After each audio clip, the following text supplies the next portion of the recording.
ஜானு, நீ நேத்துக்கு என்கிட்ட பேசின விட்டு தாண்டி எனக்கு ஒரு தெளிவே கிடைச்சது. ஆமா, ச்சே, எவ்வளோ வருஷங்கள் ஆயிடுத்து தெரியுமா உன் குரலை கேட்டு உன்னை பார்த்து. ஆனா உன் பாசம் அப்படியே இருக்குடி ஜானு. நீ மாறவே இல்லை. உன்னை பாத்துட மாட்டோமான்னு மனசு அடிச்சுக்கிறது. உம் என்ன? இல்ல இல்ல, யாருக்கும் தெரியாது. நான் கிளம்பி வந்தாச்சு. வேற எங்கடி? என் பொண்ணு ரம்யா வந்துக்குதா? ஆமா, இன்னைக்கு என்ன பெட்டியும் படுக்கையுமா பார்த்து ரம்யாவே, என்ன மம்மி திடீர்னு வந்துட்ட அப்படின்னா. ம் இல்ல இல்ல, ரம்யா அவளோட லைஃப் பார்ட்னர் ஷில்பாவோட இருக்கா. ஷில்பா வந்து ஒரு லாயர். அதனாலதான் அவ ரெண்டு பேரையுமே வச்சுண்டு நடந்ததெல்லாம் சொல்லிட்டு என் முடிவையும் சொல்லிட்டு அப்புறம் கிளம்பலான்னு இருக்கேன். ஆமா. ம் டாக்ஸிக்கு சொல்லியாச்சு, வந்துடும் நாழி இருக்கு. குழந்தை வந்துட்டாடி. சரி, நான் அவள்கிட்ட பேசிட்டு அப்புறமேட்டு கிளம்புறேன். நீ நீ வந்துடுவியோ இன்னும் ஸ்டேஷனுக்கு? சரிம்மா, ஓகே. ரம்யா கண்ணா. ஹலோ ஷில்பா, இப்பதான் நான் உன்னை முதலா பாக்குறேன். ரம்யா, அம்மா இவ்வளோ நாளி யார்கிட்ட பேசிட்டு இருந்தேன்னு தெரியுமா? என்னோட ஃபர்ஸ்ட் கசின் ஜானு. புரியுறது, யூ ஆர் சோ சர்ப்ரைஸ்ட். ஏன்னா அம்மா ஒரு அனாதைன்னு தானே சொல்லியிருக்கு உங்ககிட்ட எல்லாம்.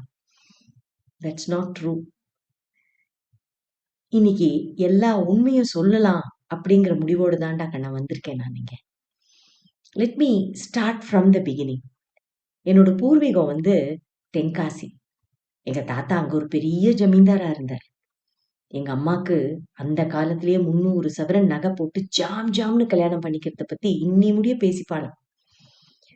எங்க அம்மாவை கல்யாணம் பண்ணிட்டு எங்க அப்பா மதுரைக்கு அழைச்சின்னு போனான். மதுரையில தான் நான் பிறந்தேன். எங்க அப்பா ரொம்ப hard working and a very smart person. படிப்படியா ஆபீஸ்ல ப்ரமோஷன் வாங்கி அந்த எங்க மதுரையில எங்க காலனிலேயே முதல்ல எங்க ஆத்துக்கு தான் லேண்ட்லைன் போனே வந்தது. எங்க ஆத்துக்கு தான் முதல்ல டிரைவர் வித் கார் கொடுத்தா. இந்த பெருமையெல்லாம் எங்க அம்மாக்கு சொல்லி சொல்லி மாறாது. எங்க ஆத்துக்காரர் இதாக்கும் அதாக்கும் இப்படியாக்கும் அப்படியாக்கும். அப்புறம் எங்க ஆத்துல இருந்த அந்த சின்ன தையல் மிஷினை வச்சு ரகரகமா எனக்கு பாவாடை சட்டை ஃப்ராக்னு தைச்சு போட்டு போட்டு அழகு பாக்குறது தான் எங்க அம்மாக்கு வேலையே. என் கூட நிறைய ஆடுவா பாடுவா. Some of the best memories என்னோட சைல்ட்ஹுட் மெமரிஸ் தான். அதுக்கப்புறம் நாள் ஓடி போச்சு.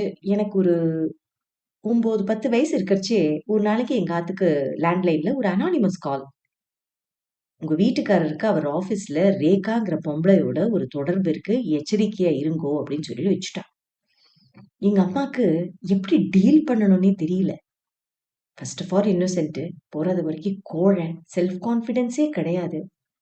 என்ன பண்ணா, விழுந்து விழுந்து இன்னும் அப்பாவை கவனிக்க ஆரம்பிச்சா, சேவை பண்ணா, அப்பாக்கு பிடிச்ச மாதிரியே நடந்துப்போ, அப்பாக்கு பிடிச்சதெல்லாம் பண்ணுவோம். ஆனா அப்பா கண்டுக்கவே இல்லை. சீக்கிரம் போவா, லேட்டா வருவா, பேசக்கூட மாட்டா. அந்த துக்கத்தெல்லாம் உள் வாங்கி வாங்கி வாங்கியோ என்னமோ தெரியலம்மா, எங்க அம்மாவை படுக்க போட்டுடுத்து. அந்த சின்ன வயசுலயே அம்மாக்கு முடக்குவாதம் வந்துடுத்து. 10 வயசு பொண்ணுனா அப்பவே எங்க அம்மாக்கு நான் அம்மாவாயிட்டேன். அதுக்கப்புறம் மொத்த பொறுப்பும் எனக்கு வந்துடுத்து. ஆத்த சமாளிக்கிறது, ஸ்கூலுக்கு போறது, டியூஷன்ஸ் கூட நடத்திட்டு இருந்தேன். நாள் ஓடி போயிடுத்து, காலேஜுக்கு வந்துட்டேன். காலேஜ்ல நான் கொஞ்சம் செல்ஃப் கான்ஃபிடென்ட் ஆயிட்டேன். நல்ல ஃப்ரெண்ட்ஸ் கிடைச்சா. ஸ்பெசிஃபிக்கா சௌமியா அண்ட் அசோக். அசோக் ரொம்ப நல்ல பையன். நானும் அவனும் எப்பவுமே ஃபர்ஸ்ட் ரேங்க் இல்ல செகண்ட் ரேங்க் போட்டி போட்டுட்டே இருப்போம்.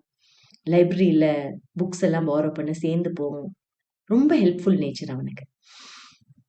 ஒரு நாளைக்கு காலேஜ் முடிஞ்சு ஆத்துக்கு வரைச்சு அப்பா வந்து அம்மா கிட்ட ஏதோ ஒரு பத்திரம் மாதிரி எல்லாத்தையும் நீட்டி, இந்த பாரு, இதுதான் டைவர்ஸ் நோட்டீஸ், இதை சைன் பண்ணி வச்சுடு. நான் டெல்லிக்கு கிளம்பிட்டு இருக்கேன் அர்ஜென்ட்டா.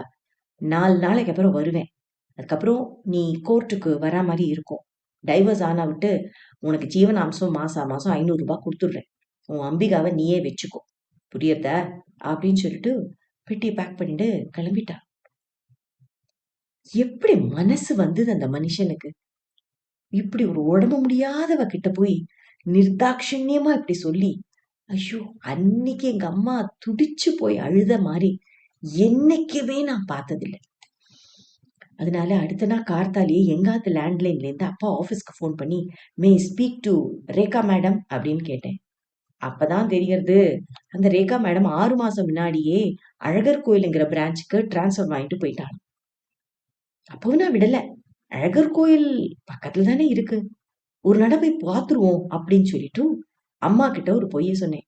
அம்மா இன்னைக்கு சம்டைம்ஸ் எனக்கு ரொம்ப லேட் ஆனா நான் சௌமியா அதுலயே தங்கிடுவேம்மா, ப்ராஜெக்ட் ஒர்க் எல்லாம் நடக்கிறது அப்படின்னு சொல்லிட்டு. காலேஜுக்கு போய் அசோக்கோட ஹெல்ப் தான் கேட்டுட்டேன். அவன் தான் என்ன அழைச்சின்னு போனான். அழகர் கோயில் போறதுக்குள்ளே நாழி ஆயிடுத்து. சீக்கிரமா அந்த அட்ரஸை தேடி கண்டுபிடிச்சு அந்த பிரான்ச்சுக்கு போய் ரேகா மேடத்தை பார்க்கணும்னு சொன்னேன். அன்னைக்குன்னு பார்த்து அவர் லீவுன்னுட்டா, நாளைக்கு தான் வருவான்னு. ஆன முடியா கேட்டும் யாருமே அட்ரஸ கொடுக்க மாட்டேன்னுட்டா. என்ன பண்ணணும்னு தெரியாம முழிச்சுட்டு இருக்குச்சே, அப்படியே நோட்டீஸ் போர்டுல பாக்குறேன், சில எம்ப்ளாயீஸோட பேரு, அவ போட்டோ, அவ அச்சீவ்மெண்ட்ஸ்னு போட்டிருக்கு. ஓ இதுதானா ரேகா? ச்சே இவ்ளோ சின்ன பொண்ணு, ஒரு 26 வயசு 27 வயசு தான் இருக்கும் போல் இருக்கு. ஆனா அவளை அடையாளம் கண்டுட்டேன். சரி நாளைக்கு தான் அவளை பார்க்க முடியும் போல் இருக்கு அப்படின்னுட்டு லாட்ஜுக்கு போனேன். போய் ஒரு இருட்டா இருக்கே அப்படின்ட்டு ஜன்னலை திறந்து பாக்குறேன், எதிர்த்த ரூம்ல இருந்து அதே ரேகா, அவ பின்னாண்டே எங்க அப்பா. ச்சே டெல்லிக்கு போறேன்னு சொல்லிட்டு இந்த மனுஷன் இவ பின்னாடிதான் சுத்தின்னு இருக்கானா? என்னது இது? நான் நான் இவனுக்கு நான் தாலி பிச்சை கேட்கலாம், ரேகா கால்ல விழணும்னு நினைச்சுட்டேன். அசோக் பாத்தியா அசோக், எங்க அப்பா பண்ற சதிய பாத்தியா? இதெல்லாம் எங்க அம்மாவுக்கு தெரிஞ்சா எங்க அம்மா உயிரே பொழைக்க மாட்டா அசோக். நான் என்ன பண்றது அசோக்? நான் அழறத பார்த்து என்ன அசோக் அப்படியே அரவணைச்சு என்ன சமாதானப்படுத்தினான். நானும் அவனோட அரவணைப்புல என்னையே பறி கொடுத்துட்டேன். அதுக்கப்புறம் என்ன, ஊருக்கு வந்து சேர்ந்தா விட்டு ஒரு வாரத்துக்குள்ள அம்மா அப்பாவுக்கு டைவர்ஸ் ஆகிடுது. அப்பா ரேகாவோட போய் இருக்க ஆரம்பிச்சுட்டா. நானும் அம்மாவும் ஒரு சின்ன வீடை தேடிட்டு ஊர் முனையில இருக்க ஆரம்பிச்சிட்டோம். ஒரு 4 மாசத்துக்கு அப்புறம் தான் நான் கர்ப்பமா இருக்கேங்கிறதே எனக்கு தெரியறது. இதையும் அந்த உடம்பு முடியாத எங்க அம்மா கிட்ட எப்படியோ சொன்னேன். எவ்வளவு துடிச்சு போயிருப்பாளோ கடவுளுக்கு தான் தெரியும். எப்படியோ மனசை தேத்திண்டு அம்மா தயங்கி தயங்கி அப்பாக்கு ஃபோன் பண்ணி, இது முடிய நான் உங்ககிட்ட எதுவுமே கேட்டதில்ல, ஒரே ஒரு தடம் டிரைவரையும் காரையும் அனுப்பி வைக்கிறேளா, கிராமத்துக்கு ரொம்ப அர்ஜென்ட்டா போகணும் அப்படின்னு கெஞ்சினா. சரின்னு அப்பாவும் அனுப்பிச்சு விட்டுட்டான். கிராமத்துக்கு போய் சேர்ந்தா விட்டு என்னை ரூம்ல உட்கார வச்சு அம்மா மாமி மாமா பாட்டி, அதுக்குள்ளேயும் தாத்தா காலமாயிட்டான். 4 பேரும் ரொம்ப நேரம் பேசிட்டு இருந்தா. அதுக்கப்புறம் மாமா ஏதோ பேப்பர்ஸ் எல்லாம் எடுத்துன்னு வந்து அம்மா கிட்ட சைன் வாங்கிக்கிறத பார்த்தேன். என்னையும் கூப்பிட்டா என்கிட்டயும் சைன் வாங்கிண்டா. அதுக்கப்புறம் திண்ணல அம்மாவும் பாட்டியும் தனியா கொஞ்ச நேரம் பேசிக்கிறத நான் பார்த்தேன். அம்மா தான் போட்டுட்டு இருந்த நகையெல்லாம் கழட்டி, தான் கொண்டு வந்திருந்த நகை எல்லாத்தையும் மூட்டை கட்டி பாட்டி கையில குடுக்கறதையும் நான் பார்த்தேன்.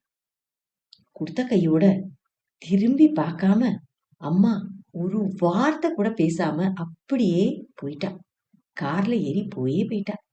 அதுதான் கடைசியா நான் எங்க அம்மாவை பார்த்தது. அதுக்கப்புறம் நான் எங்க அம்மாவை பார்க்கவே இல்லை. அடுத்த நாளே எங்க பாட்டியும் மாமியும் என்ன அங்க ஏதோ நாட்டு வைத்தியம் அங்க எங்கேயோ அழிச்சுன்னு போய் அபார்ஷனை பண்ணா. செத்து பொழைச்சேன். அதுக்கப்புறம் என்னை கொண்டு போய் அவுட் ஹவுஸ்ல போட்டுட்டா. யாரும் என்னண்டா அண்ட கூட இல்ல, பேச மாட்டா, சாப்பாடு கொடுக்க மாட்டா. அப்படியே ஒரு அனாதையா இருக்கச்சுதான் யார் கண்ணிலையும் படாம எனக்கு வந்து ஏதாவது சாப்பாடு கொடுக்கறது, பாசமா பேசுறது இந்த ஜானு தான். இப்ப போன் பண்ணா பாத்தியா, அவதான். என்னை விட என்ன ஒரு 2 வயசு தான் சின்னவும். அவளாலதான் நான் உயிரே பொழைச்சேன்னு சொல்லலாம். இன்ஃபேக்ட் அவளாலதான் நான் கரஸ்பாண்டன்ஸில் கிராஜுவேஷனும் முடித்தேன்.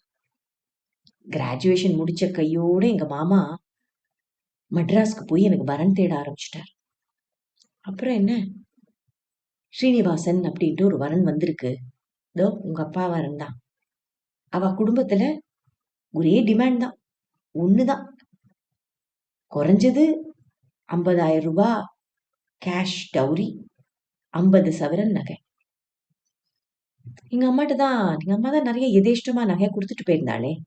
அதனால கிராமத்துல கச்சிதமா யாரையும் ரொம்ப பேரை அழைக்காம காதும் வச்சா மாதிரி ஒரு கல்யாணத்தை பண்ணி முடிச்சுட்டா எனக்கு. கல்யாணத்தை பண்ணி நான் கிளம்பும் போது எங்க மாமி என்னை கூப்பிட்டு ஒரு சில விஷயங்கள் சொன்னா. அது என்னால இன்னி முடியும் மறக்க முடியல. இங்க பாருடி அம்பிகா, நீ அனாதைன்னு சொல்லிதான் கல்யாணம் பண்ணியிருக்கோம். ஏதோ தெரிஞ்ச பொண்ணு உங்க ஆத்துல ஏதோ பணம் வச்சுட்டு போயிருந்ததை வச்சு கல்யாணம் பண்ணிட்டோம்னு சொல்லியிருக்கோம். நல்லதோ கட்டதோ நீ அங்கதான் இருக்கணும். இங்க வர வேலையே வச்சுக்காத. போன இடத்துல நன்ன இடத்த புடிச்சுக்கோ. புருஷனை கட்டியமா புடிச்சுக்கோ. உங்க அம்மா மாதிரி அஷடா இருந்துடாத போ அப்படின்னு. அப்புறம் ரம்யா வந்ததுதான் இந்த மயிலாப்பூராத்துக்கு. வந்ததும் பொறுப்பு பிடிச்சு நிறுத்தும். ஒரே வருஷத்துல நீ பிறந்துட்ட. அப்புறம் 2 அத்தைகளுக்கும் ஜாம்னு கல்யாணத்தை நடத்தினோம், தேங்க்ஸ் டு மை டவுரி. அதுக்கப்புறம் அவ பிரசவம் பார்க்கறது என்ன. அதுக்கப்புறம் ரகு பிறந்தான். தாத்தாக்கு உடம்பு முடியாம போச்சு, தாத்தாவை பார்த்துட்டேன். ஆத்துல எல்லா பொறுப்பும் ஏத்துண்டேன். அப்பாக்கு வேலை போகும்போதெல்லாம் நான் டியூஷன்ஸோ இல்லைன்னா கேட்டரிங் பண்ணி ஆத்த சமாளிச்சேன். இதெல்லாம் உனக்குமே தெரியும். நேர்த்தி முடிய அத்தனை பொறுப்புகளையும் ரொம்ப ரொம்ப நேர்த்தியா தான் பண்ணேன். ஆனா ரம்யா, இதுக்கு மேல எனக்கு முடியும் தோணலம்மா. that chapter is over. என்னமா ஆச்சு? அப்பாவோ பாட்டியோ என்னாவது சொன்னாளா? Is everything all right மா? என்னடி அம்மா, if everything is all right நான் ஏன்டி இங்க வரப்போறேன்? மேற்கொண்டு சொல்றேன் கேள். நேத்திக்கு கார்த்தால மாமியும் அவ புள்ள ரவியும் வந்தா. நான் அங்க போயிருக்கச்சு ரவி பிறந்திருக்கல, அதுக்கப்புறம் தான் பிறந்திருக்கான். வந்துட்டு ஏதோ டாக்குமெண்ட்ஸ் எல்லாம் எடுத்துன்னு வந்து என்ஓசி வேணும் சைன் பண்ணி கொடுன்னு என்கிட்ட கேட்டா. எனக்கு ஒன்றும் புரியல. அதனால அப்பாவை கூப்பிட்டு என்னண்ணா இது, என்ன டாக்குமெண்ட்ஸ் எடுத்துன்னு வந்திருக்கான்னு அப்போ கேட்டேன். அப்பா அதெல்லாம் பார்த்துட்டு என்னடி இது என்ஓசி கேட்குறா அப்படின்னப்போதான் அதை பார்த்தோன்னே எங்களுக்கே புரியுறது. எங்க தாத்தா எங்க அம்மாக்கு 50 ஏக்கர் நிலமும் எங்க மாமாக்கு 50 ஏக்கர் நிலமும் விட்டுட்டு போயிருக்கா. அன்னைக்கே எங்க அம்மா கிட்டவா என்ஓசி சைன் வாங்கிட்டா, என்கிட்டயும் வாங்கினா. ஆனா நான் அப்போ மைனர், அதனால அது இப்போ செல்லுபடி ஆகல. அவளுக்கு அந்த லேண்டை விற்கணுமோ இல்லையோ, சரி என் சைன் திருப்பியும் தேவைப்பட்டது. இதை தெரிஞ்சிடனே அப்பா விட்டுருவாளா இல்ல பாட்டி தான் விட்டுருவாளா? என்ன நினைச்சுட்டு இருக்கேள்? இவன் முதல்ல அனாதைன்னு சொல்லி கல்யாணத்தை பண்ணேள். இவ்வளவு நிலம் இருக்கு, சொத்து எல்லாத்தையும் நீங்க அபகரிச்சுக்க பாக்குறேள். என்ன மாதிரியான மனுஷா நீங்க? அப்படி இப்படின்னு அப்பாவும் பாட்டியும் மாத்தி மாத்தி கேட்க பேச்சு வளர்ந்து போய் மாமி வந்த காரியம் நடக்காதுன்னு தெரிஞ்ச உடனே மொத்த உண்மையும் போட்டு உடைச்சிட்டா. உங்களுக்கு முதல்ல தெரிஞ்சுக்கோங்கோ, உங்களை கல்யாணம் பண்ணிட்டு இருக்கிறவ ஒரு உங்களை நல்லா ஏமாத்தி தான் கல்யாணம் பண்ணிட்டு இருக்கா. கல்யாணத்துக்கு முன்னாடியே அபார்ஷன் பண்ணிட்டு தான் உங்களை கல்யாணம் பண்ணிட்டு இருக்கா. ஒரு நடத்த கட்டவளை தான் நீங்க பண்ணிட்டு இருக்கேள். இவ அம்மா ஒரு வாழாவட்டி, தூக்கு போட்டுட்டு செத்து போனான். இவ அப்பா இவ பின்னாடியோ ஓடி போனவன் தான். அதனால நீங்க உங்க விவசாய பார்த்துக்குங்கோ அப்படின்ட்டு கோவமா பேசிட்டு கிளம்பி போயிட்டான். அவ சொல்லிட்டு போனாவிட்டுதான் எனக்கு டார்ச்சரே ஆரம்பிச்சது. என்னென்னலாம் சொல்ல கூடாதோ அத்தனையும் சொல்லிட்டாடி. இன்னமும் கள்ளக்காடலோட தொடர்பு வச்சுட்டு இருக்கேனா, வேற என்னென்ன ஏமாத்திருக்கேன், வேற என்னென்னலாம் மறைச்சிருக்கேன், எனக்கு வேற குழந்தைகள் இருக்கா, ஏன் தலை காட்ட முடியலையா சொசைட்டில. ரம்யா, நீயும் ஷில்பாவும் லிவினா இருக்கிறதுக்கு கூட காரணம் என்னோட நடத்தக்கட்டத்தனம் தான்னு கூட சொல்லிட்டாடி. எல்லாத்தையும் கேட்டுட்டேன். கடைசியில உங்க அப்பா சொன்னா என்கிட்ட, எனக்கு மானமே போயிடுத்து, வெளியில தலை காட்ட முடியல. நம்ம குடும்பத்தை அப்படி தலை குனிய வச்சுட்டேன் நான். ஆனா இதுக்கெல்லாம் பிராயச்சித்தமா அந்த நிலத்தை நீ எனக்கு எழுதி வச்சா நான் வேணா ரீகன்சிடர் பண்றேன். உன்னை என் கூட இந்த ஆத்துல வச்சுக்கணுமா வேண்டாமான்னு. எப்படி ஒரு நடத்த கெட்டவோ தன் சொத்தை கொடுத்துட்டா அவ பத்தினி ஆயிடுறா போல் இருக்கு. அப்ப முடிவெடுத்தேன், இனிமே ஒரு க்ஷணம் இங்க இருக்கக்கூடாதுன்னு. எங்க போறது என்ன பண்றதுன்னு தெரியாம ராத்திரி அப்படியே துடிச்சுட்டு இருக்கச்சுதான் எனக்கு ஜானுவோட போன் வருது. ஜானு மாமி அங்க என்னென்ன பண்ணிட்டு வந்திருக்காங்கிறது தெரிஞ்சிடனே ஜானுக்கு பிராணமே போயிடுது. மாமியை பிடிச்சு நல்லா கத்தியிருக்கா. அதுக்கப்புறம் என் நம்பரை வாங்கிட்டு அவ போன் பண்ணி என்னை சமாதானப்படுத்தி என்கிட்ட மன்னிப்பு அவ சார்பில கேட்டா. அவ என்ன சொல்லி என்ன நடந்தது நடந்து போச்சு. ஆனா ஜானு திருப்பி திருப்பி என்கிட்ட ஒண்ணுதான் சொன்னா, அக்கா நீ எதையும் மனசுல வச்சுக்காத, தாத்தாவோட நிலம் அப்படியே இருக்கு, நீ வா, உனக்குன்னு காத்துட்டு இருக்கு. அந்த நடுவுல இருக்கிற அந்த டிஸ்பென்சரி அப்படியே இருக்கு, நம்ம அங்க ஏதாவது நல்ல காரியம் பண்ணலாம். நான் என்ஜிஓல தான் வேலையா இருக்கேன் அப்படின்னு அவ சொன்ன உடனே எனக்கு ஒண்ணு தோணித்து. ஏன் நம்ம அங்க ஒரு வொகேஷனல் ட்ரைனிங் சென்டர் ஆரம்பிக்க கூடாது? அந்த கிராமத்துல இருக்கிற பொம்நாட்டிகளுக்கு எல்லாம் ஒரு வேலை வாய்ப்பு, ஒரு வசதி, அவளுக்கு சம்பாதிக்கிற மாதிரி, அவளுக்கு தன்மானத்தோட வாழறதுக்கு ஏன் நம்ம வழி பண்ணக்கூடாது அப்படின்னு கேட்டதுக்கு, நிச்சயமா இதை பண்ண முடியும்னா அவ கொடுத்த தைரியத்துலதான் நானும் கிளம்பியிருக்கேன். இதுதான் என்னுடைய ட்ரீம் கூட ரம்யா. என்கிட்ட திறமை இருக்கு, தன்னம்பிக்கை இருக்கு, ஏன் நான் பண்ணக்கூடாது? Let me start living my life now. ஒரு சுயமரியாதையோட என் வாழ்க்கைய நான் ஆரம்பிக்க போறேன். அதுக்குதான் கண்ணா நான் இங்க உங்ககிட்ட நேரடியா சொல்லணும்னு நினைச்சேன். But that is not the only thing. Ramya, Shilpa, நீங்க 2 பேரும் எடுத்திருக்கிற முடிவு யோசிச்சு உங்களுக்கு கரெக்டா பட்ட முடிவை தான் நீங்க எடுத்திருக்கீங்க. Don't get pressurized by the society or anybody else. யாரும் மூணா மனுஷா உங்களை ஜட்ஜ் பண்றதுக்கு யாருக்குமே அருகதை இல்லை. You stand by your truth. உங்களுக்கு சரியாப்பட்டதை கடைபிடிங்க. Live confidently, live your life to the fullest. இதைத்தான் அம்மா சொல்லணும்னு நினைச்சேன். என்னைக்கும் இந்த அம்மா உன் கூட இருப்பேன் ரம்யா. எங்க அம்மாவை மாதிரி ஒண்ணுமே சொல்லிக்காம நான் போக விரும்பலடா கண்ணா, விரும்பல. போன் வந்துட்டு இருக்கு. ஓ வந்துட்டேன்ப்பா, டாக்ஸி வந்துருத்துறா கண்ணா, நான் கிளம்புறேன். Ramya, Shilpa, I wish you both all the best. கிராமத்துக்கு வாங்கோ, அம்மா கூட இருங்கோ, சரியா? கிளம்பட்டுமாடா கண்ணா? சரி.